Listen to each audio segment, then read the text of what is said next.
வணக்கம் நண்பர்களே. தாவேகாவினுடைய கட்சிக்கு விருப்ப மனு, அதாவது தேர்தலில் போட்டியிட விருப்ப மனு ஆன்லைன்லேயே சப்மிட் பண்ண சொன்னாங்க. எல்லோரும் சப்மிட் பண்ணியிருக்காங்க. அந்த விருப்ப மனு அளித்தவர்களிடம் ஒரு ரகசிய சர்வே நடத்தியிருக்காங்க தாவேகா கட்சி. இப்படி ஒரு தகவல்கள் அந்த கட்சி வட்டாரத்துலேருந்து வருது. ஒரு தொகுதிக்கு எவ்வளவு செலவு பண்ணணும்னு உங்களுக்கு தெரியுமா அப்படின்னு கேட்குறாங்க.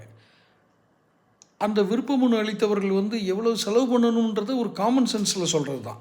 அவங்க அதுக்கு முன்னால் தேர்தலில் போட்டியிட்டு வெற்றி பெற்றவர்கள் அல்ல.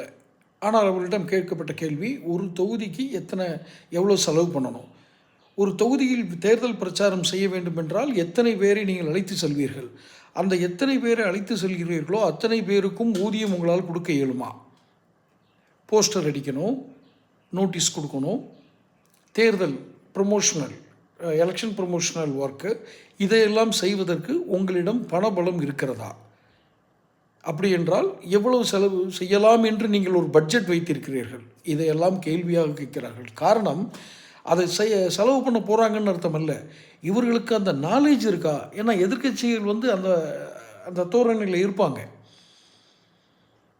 அதுக்கு ரெடியாக இருப்பாங்க. அதெல்லாம் பலம் வாய்ந்த கட்சி. 32 வருஷம் 55 வருஷம் அதனுடைய அந்த கட்சிகளுடைய வரலாறு. 32 வருஷம் ஆண்டிருப்பாங்க, 30 வருஷம் ஆண்டிருப்பாங்க, 4-5 முறை ஆட்சிக்கு வந்திருப்பாங்க. எல்லாம் உள்ள கட்சிகள். அவங்களுக்கு இணையாக போய் போராடணும்னா விசில் கிடைச்சா மட்டும் போதுமா? சின்னம் கிடச்சிருச்சுன்னு நீங்கள் இருந்தால் போதுமா? விஜய்ங்கிற ஒரு ஒற்றை நட்சத்திர அந்தஸ்து மட்டும் போதுமா? விஜய் தான் அந்த கட்சியினுடைய தலைவர்னு சொன்னால் வாக்கு கிடைக்குமா? வாக்குகள் கிடைப்பது என்பது வேறு, தேர்தல் சின்னம் கிடைப்பது என்பது வேறு.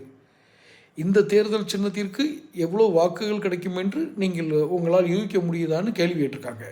வந்திருக்கவங்க சொன்ன பதில், ஐயா கோடிக்கணக்கில் செலவு பண்ணணும். எவ்வளோ பண்ணணும்? மேக்ஸிமம் 5 கோடி பண்ணணும். அது செலவு. வாக்காளர்களுக்கு பணம் கொடுக்கணும். இதை நான் ஓப்பனாக சொல்கிறேன். இதில் ஒன்றும் இப்போ நான் வாங்கினதில்லை சத்தியமாக. ஆனால் இதை கொடுத்தால்தான் வாக்குகள் கிடைக்கும் என்பதுதான் நடைமுறை யதார்த்தம்.